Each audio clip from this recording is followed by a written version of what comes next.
Hello, my name is Avery Bloss, and I will be performing a classical conditioning experiment on my friend Avery.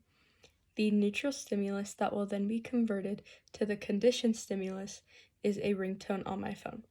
Once this ringtone sounds, I will throw a crumbled up piece of paper to my friend, causing him to be alarmed and startled.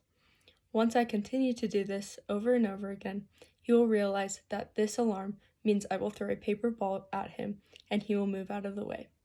This is classical conditioning, and this is Ivan Pavlov's theory in action. Every time I play this ringtone, I will throw a crumbled up piece of paper at him.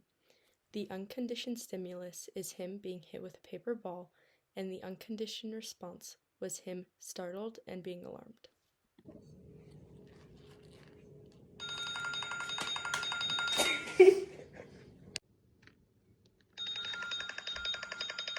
Can you stop?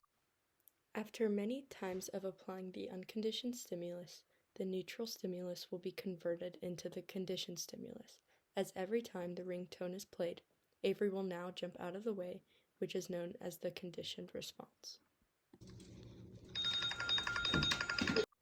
Next, I will use a different ringtone instead of this one. I will switch it to this ringtone. I will be doing this to see if stimulus generalization will occur, which is a response to another stimulus that is similar to the original conditioned stimulus.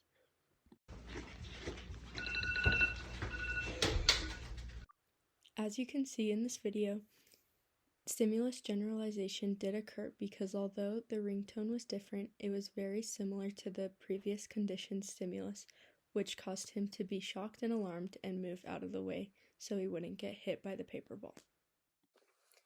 Throughout this video, you can see that classical conditioning did occur because every time I played a ringtone, he realized that he was about to be hit by a paper ball and quickly moved out of the way to avoid being hit. This is an example of a neutral stimulus being converted to a conditioned stimulus and a conditioned response being learned over time. Throughout this video, you can see Ivan Pavlov's theory of classical conditioning in action. An example of Pavlov doing classical conditioning himself was when he did an experiment where he associated the sound of a bell to feeding his dog. Over time, once this was repeated over and over again, the dog associated being fed with the sound of this bell. Although Pavlov's experiment is very different than the experiment I did, both experiments prove that Pavlov's theory of classical conditioning is true and that every time a conditioned stimulus is repeated, learning is achieved.